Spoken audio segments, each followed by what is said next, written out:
Doggett for real quick, and I'll be right back to you, sir. Okay. He's the only one missing. And well, now you are short. Yeah, we're sure. 2 more.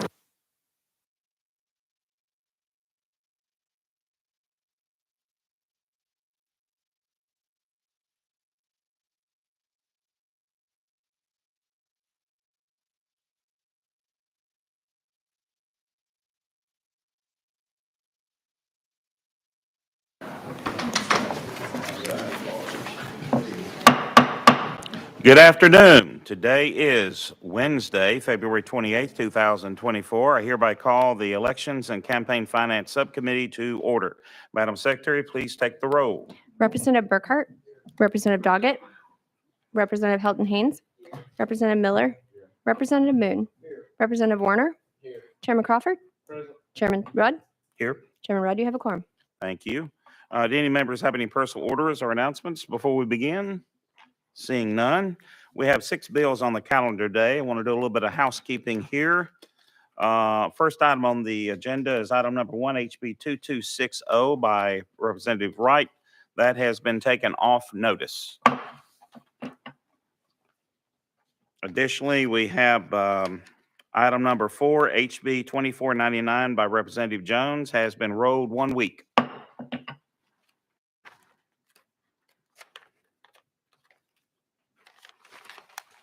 And item number 5, HB 2501 by Representative Jones, has been rolled 1 week, and that is his second roll. And now we can get back to the issues at hand here. I want to thank everybody in the audience for being here. All right, next up is item number 2, HB 2891 by Representative Todd. Is he in the room? Okay, well, roll to the call of the chair. Let's see. Next up is item number 3, HB 2293 by Representative Davis, and she is here. Have a motion, have a second. Please tell us, yes. May I ask to present it from here and have my witness come to the table as well? No objections? I'd be fine. Thank you, sir.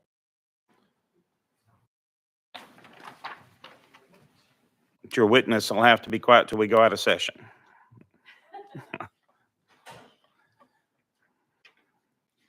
All right, proceed to tell us about your bill. Make sure your red light's on.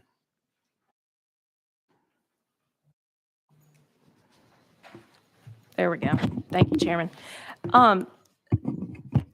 Chairman and committee, what this legislation does is it helps to solve an issue with regard to increase voter access for those people that have print disabilities.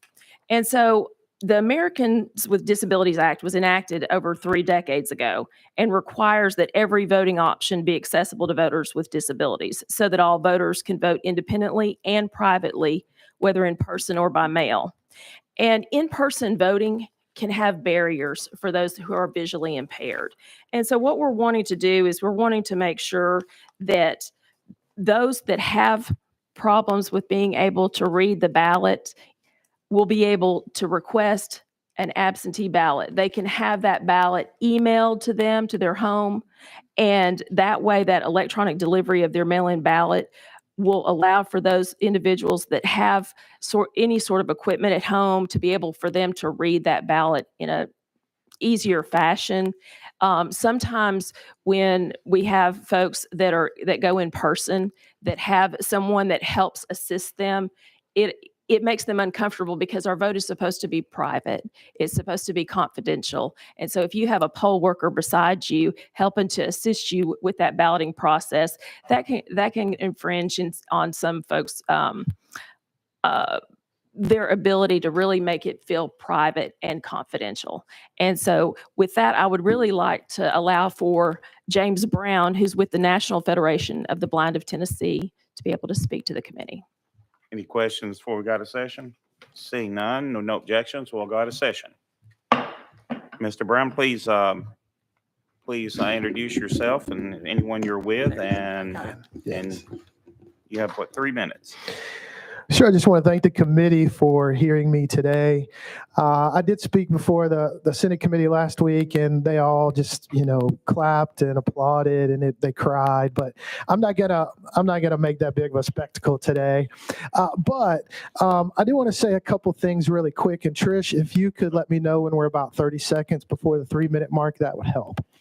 Please state your name for the record. James Brown, President, National Federation of the Blind of Tennessee. Thank you. Yes, sir. Thank you. So Rutgers University did a study on the 2022 election, and the survey found that Tennessee was 5th from the bottom on people voting with disabilities in the United States. So this legislation would really help that. Me as a person with the disability, I've been voting for about 30 years now, and I have seen a lot of inconsistencies in the voting process. The ADA states that we're supposed to have accessible ballots when we go to the voting machines. But half the time, roughly, when I went to vote, those machines have been broken or those machines have not been set up properly. There's been long waits. And of course, when you live in a rural area as a blind person, lots of times you not only do not have a job, but you also don't have the proper transportation that you need to be able to get to the voting ballot. So what this new electronic delivery system would look like is someone from the Secretary of State's office would send me electronically, just like people who are overseas in the military would email me a ballot. And as a person who is almost totally blind and doesn't really have any usable vision, I would open up that ballot on my computer, save the file to my computer, and just to give you an example of what that would be like, it would end up in the form and I would hit the button tab, and it might tell me Republican nominee Haley. And I could hit the space bar in order to check that box, and I would hit tab again, and then it would read Trump for Republican nominee, and I could choose to check that or not depending on my preference. And then of course I could tab all the way through the field, picking who I would like, selecting who I would like, and of course print that ballot out and then sign it and mail it back just like everyone else. Thank you, Trish. So in summary, there's every time I went to vote, and someone has to have done it for me. Every time, I really don't know if they're actually voting for who I asked them or not. Lots of times you're with family members, and we know that houses are divided politically, and they can change your vote. And this would really help us. So we would appreciate the support so much.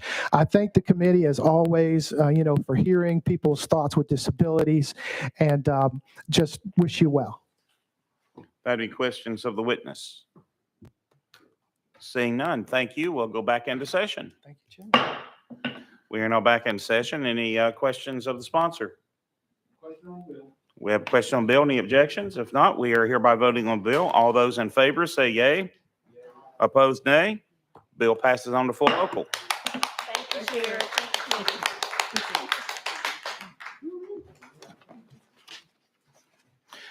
Next, I see Representative Todd is he back? Yes. Okay. There's Chairman Todd. You're up next to HB 2891 by Todd. We have a motion. We have a second. Do you have any amendments? Thank you, Mr. Chairman. I think, is there an amendment that you have, sir? Yes, I I guess need the to only- pass the gavel on to Chairman Crawford.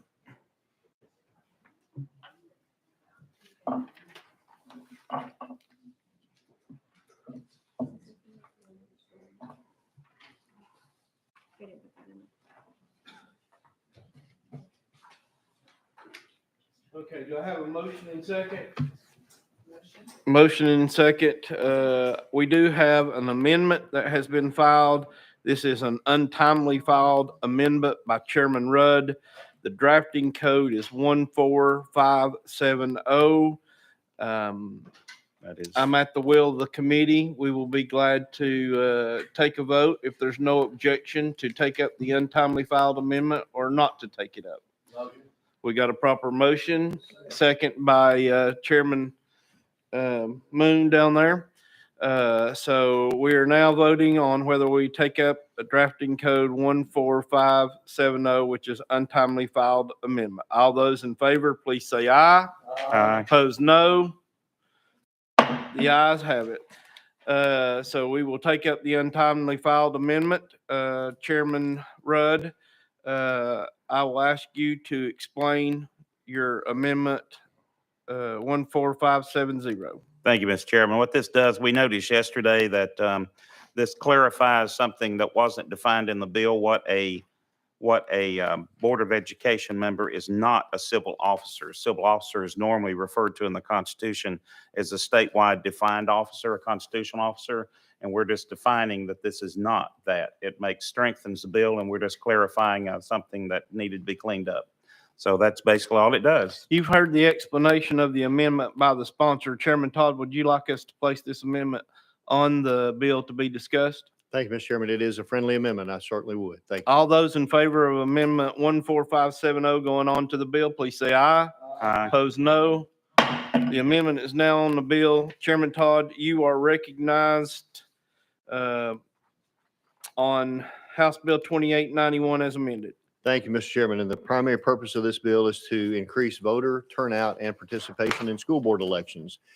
We have seen over the last several years how critical our local school boards are, and we want as many folks involved in that process as possible. So this is to put those elections on the August-November cycle that we are on and the president's on and many other officers. So that is the purpose of this bill. You've heard the explanation of the sponsors. Are there any questions for the sponsor?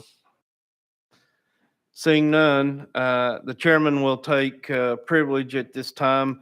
It looks like we have one speaker. Is Eric Bledsoe in here? Okay. Mr. Bledsoe, if you would come forward. Without objection, we'll go out of session to hear from the speaker. Mr. Bledsoe, you will have 3 minutes. Turn your red light on, state your name, who you're with, and you can start at any time. Chairman Rudd, members of the committee, my name is Eric Bledsoe. I'm a visiting fellow with Opportunity Solutions Project. Thank you for the opportunity to testify today in support of House Bill 2891. Opportunity Solutions Project, just for reference, is a nonprofit, nonpartisan advocacy organization that seeks to enhance individuals' paths to self-sufficiency. This bill will require that school board elections be held during the same time as other state elections. Elections for school boards would have to be synchronous and would either be held would be held during the August primary and November general. Like in the rest of the country, school board members here in Tennessee are the largest elected group of officials. Despite this, off-cycle school board elections often see some of the lowest voter turnout that we've seen. In a recent study of 10 states that hold off-cycle school board elections, average voter turnout in the 2020 presidential election was 77%. But average voter turnout when districts held off-cycle elections was just 23%. Off-cycle elections result in a less engaged electorate and school boards which may not represent the values of the majority of the district. Also, consolidating elections will save the state and taxpayers money. This is money that could be better spent in the classroom, for teachers, for students, where dollars really should be spent in education. HB 2891 ensures school board elections in Tennessee are treated just like every other election. This will help improve voter turnout, making sure school boards represent the interests of parents, communities, and taxpayers. It's a critical step in education reform. Tennessee is a perfect fit for this reform. 21 other states hold their school board elections during other state elections, just like in this bill. This reform will make these elections more democratic, more transparent, and will help create school boards that better represent the citizens in those districts. OSP is pleased to offer our support for this legislation. Thank you for your time and be happy to answer any questions you might have. You've heard the speaker. Is there any questions for the speaker? Seeing none, thank you, Mr. Bledsoe, for being with us today. Without objection, we'll go back into session. Any questions for the sponsor? Seeing none, the chairman will take privilege. As I was sitting here, I thought of a question I wanted to get the answer to before we voted, and I apologize to the sponsor of the bill. If I would have thought of it before, I would come to you earlier. but I know this bill is mainly dealing with school boards. But I did have a question, and I have asked that to Mr. Goins if he was looking to get me an answer before we vote. My question was, if this bill is passed and we move the election cycles to match up the others for the primaries in August and the general in November, right now, our elections are set up to where the school board is being elected at the same time as the property assessor. So my question was, if this bill passes and the elections are moved, will we be paying for elections in our county for one office of property assessor? Can you answer that question, Chairman Todd? I can answer based on what we're seeing right now. In the primary that's going on right now, we're voting for president as well as property assessor and school board. So there are certainly other, and I don't know the schedule and off years and all that, but we're already paying for those elections. So that's our fiscal note reflects that there's no cost to this because we're already doing it. It's not going to show a savings because of that, because the property assessors and possibly others, including the presidential primary and election. So I don't think that would affect anything. It's just going to reduce how many's on that ballot. I apologize again for catching you off guard, but I did think of that. And I just wanted to make sure we wasn't negatively affecting our property assessors race. We do have some people on the list to speak. Representative Warner, you're recognized. Thank you, Mr. Chairman, and thank you, Chairman Todd, for bringing the bill. I guess my question, and it comes to rise here after hearing the chairman speak, are all county assessor property officers, are they on an off year? Is that something that's statewide? I'm asking you or you, Chairman. That would be a question for the sponsor, or if Chairman Goins has his answer for me here in a minute, we can go out of session and he can answer that question for you. Do you know Chairman Todd? I would not have that answer. And I really don't have to have the answer, but I just want to thank you for bringing the bill, because in Marshall County, the property assessor does run an off year. Those turnouts are low, and a lot of people don't even realize there's an election going on. So thank you for the bill. Next on the list is Representative Burkhart. Thank you, Chairman. We kind of had something similar last week with a bill. If we move this election, there's going to be a dead space in there of somebody's term ending before the next election. Have we thought about that? Chairman Todd. I've certainly thought about that, and I was looking here to see what the language, I believe it's taken care of in the bill. I want to make sure of that. I think their term would just be extended until that primary. I believe that's the case. There's a lot of details here, and I don't have that underlined, so I apologize for not having that exact, but that would be my intention, and certainly Mr. Goins may be able to speak to how that's been dealt with in the past. Representative Burkhart. Thank you, Chairman. I guess because some of those people may already be in a term now, and they run for a 4-year term, and they may need to be a 4-year and 3-month term, and I don't know how the county or how that would be handled, and I'd be interested to know how we would handle that. So anyway, thank you. Chairman Todd. Language I've seen before is or until their successor is named. So it may be in the current law now to cover that, but again, Mr. Goins probably would know that. Okay. Representative Miller. Thank you, Mr. Chairman.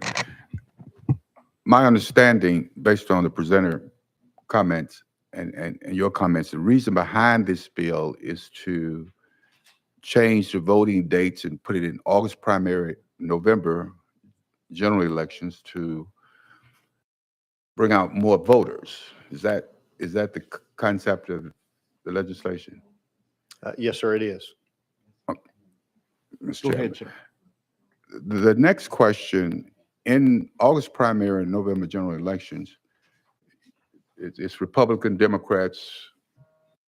We're not suggesting that individuals running for the school board run under a particular label, are we? Chairman Either Todd. Republican or Democrat. Currently, they can. It's permissive. We passed that bill into law 2 or 3 years ago, where local school boards can be a partisan race. The local party has to call that. So it was permissive. Representative Miller. So do you anticipate those that currently have that option, that more will opt to run under a Republican or Democratic? Chairman Todd. I don't think it'll change. I think since that law was enacted, probably those that choose to be partisan, to have partisan races are already doing them. I think, I know my county, that happened immediately. They called for it to be partisan, and I don't know, a number of counties across the state have done that. So I don't think it'll encourage any more to do that. It shouldn't. It's the same, same position, same election. So the community probably hasn't changed. Okay. Good question. Any other questions for the sponsor? Without any objection to the question? Chairman Goins, do you have an answer that we need to go out of session for? I have an answer to the question. Okay. Without objection, we'll go out of session. Hear from Chairman Goins.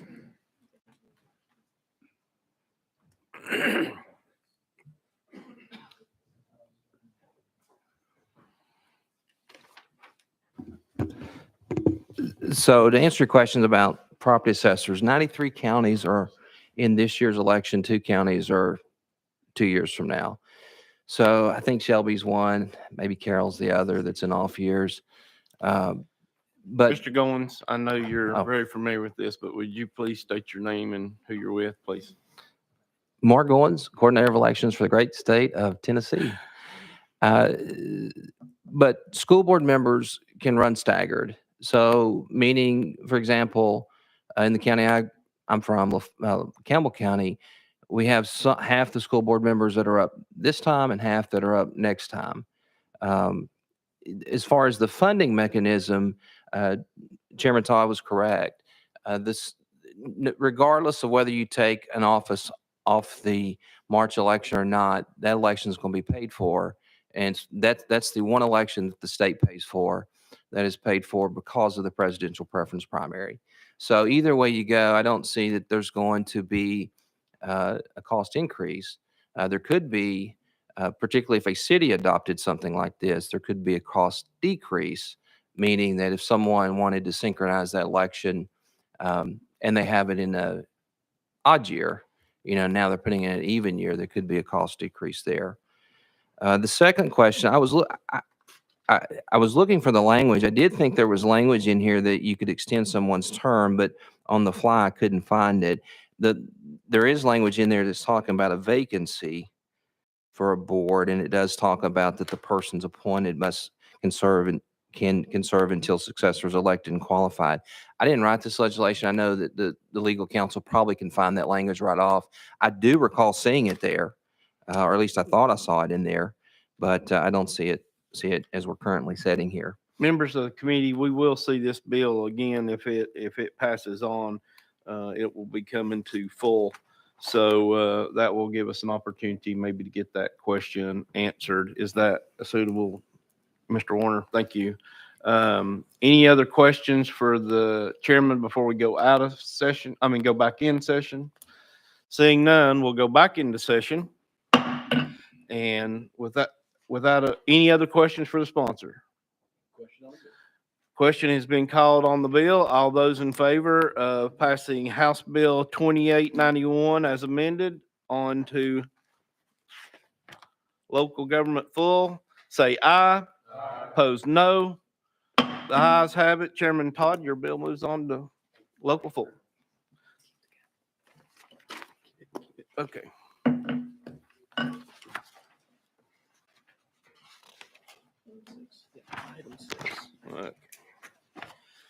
We are on item 6 of today's agenda, House Bill 1794 by Chairman Rudd.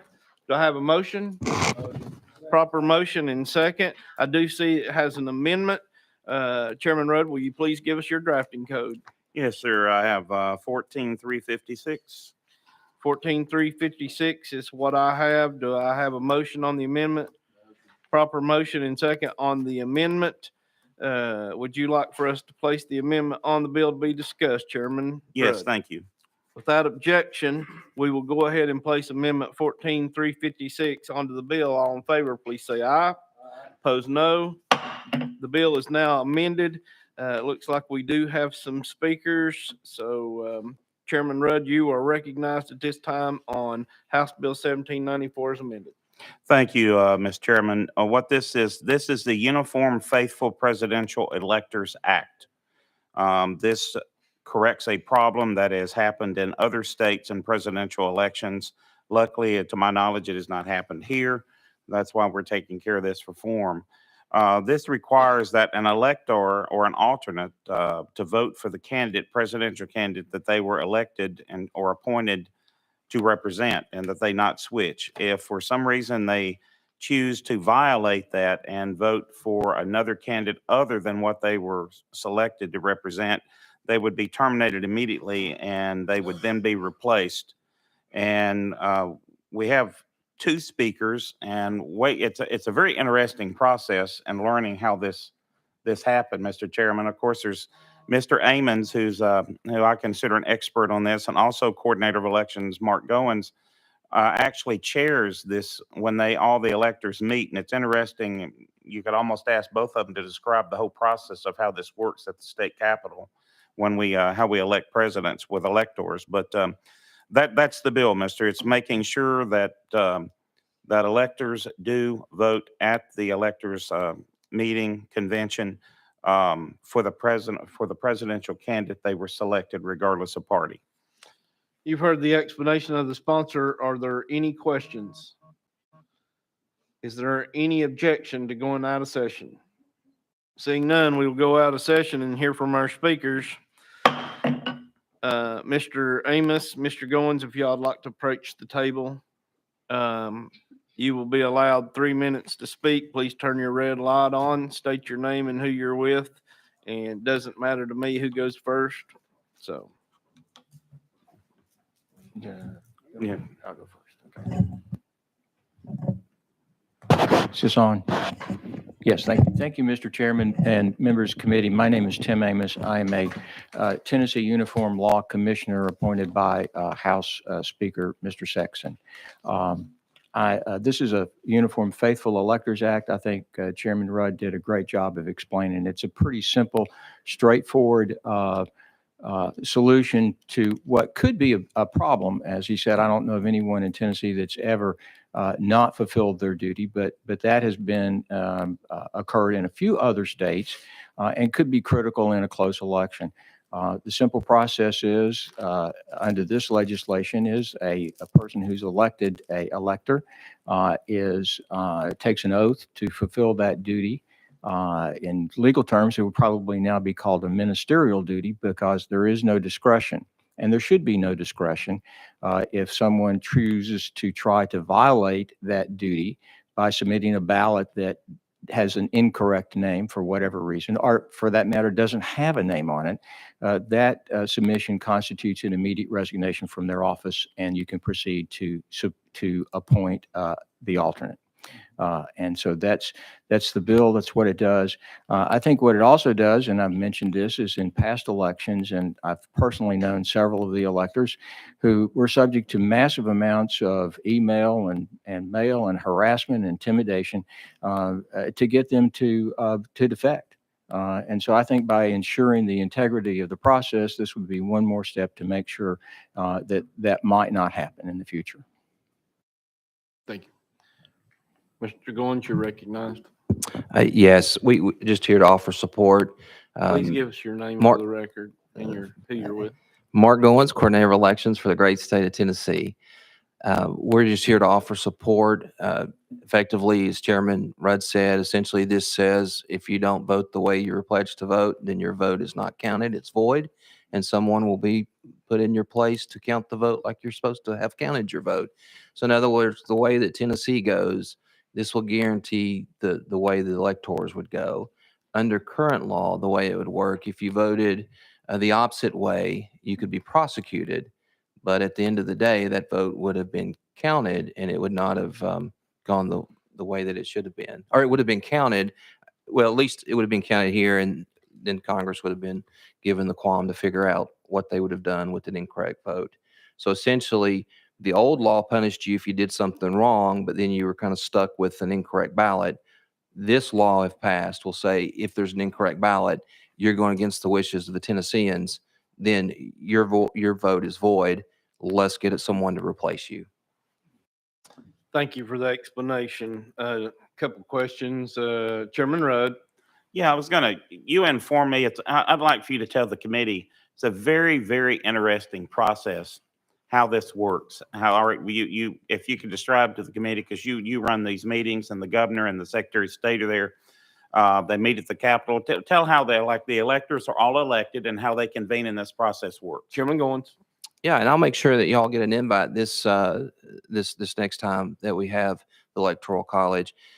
The way it works is shortly after the nominees are selected by the political parties, they will submit a list of electors.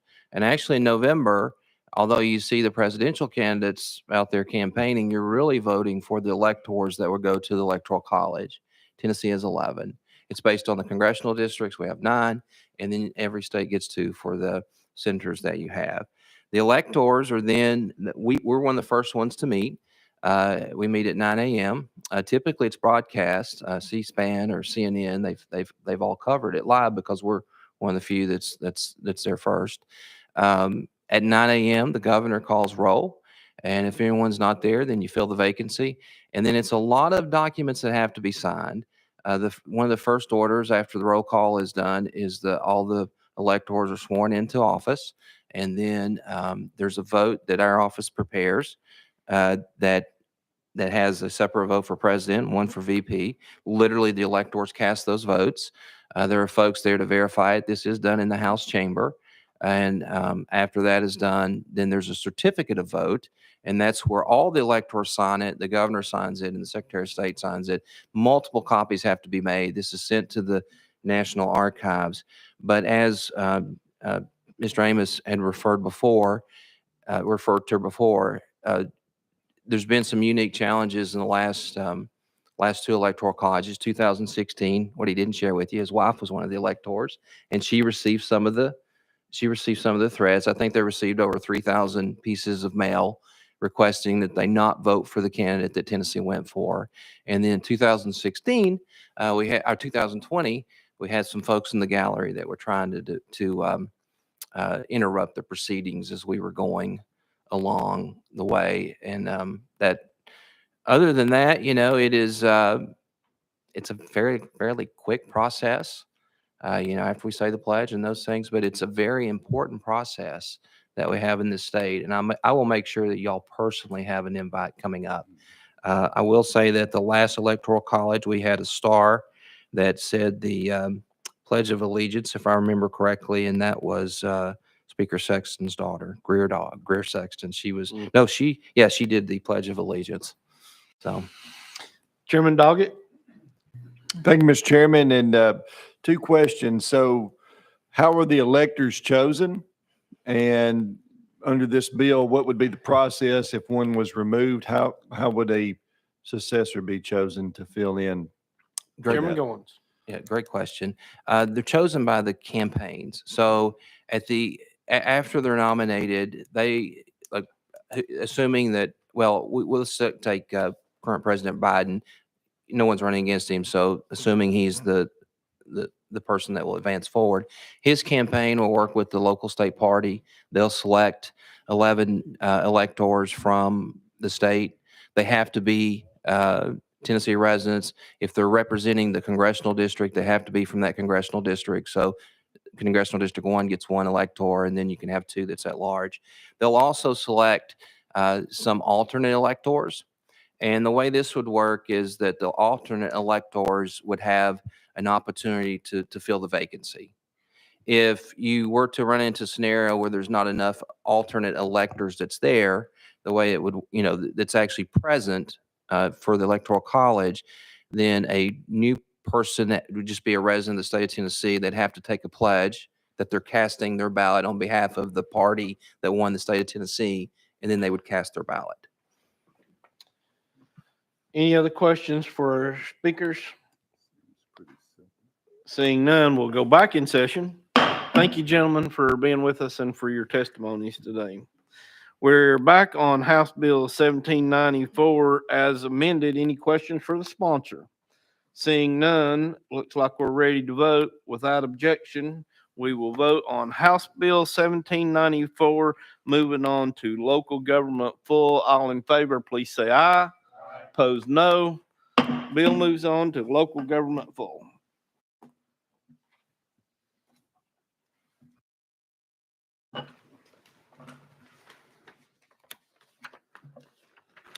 Thank you, Chairman Crawford. You did a great job. Let's see.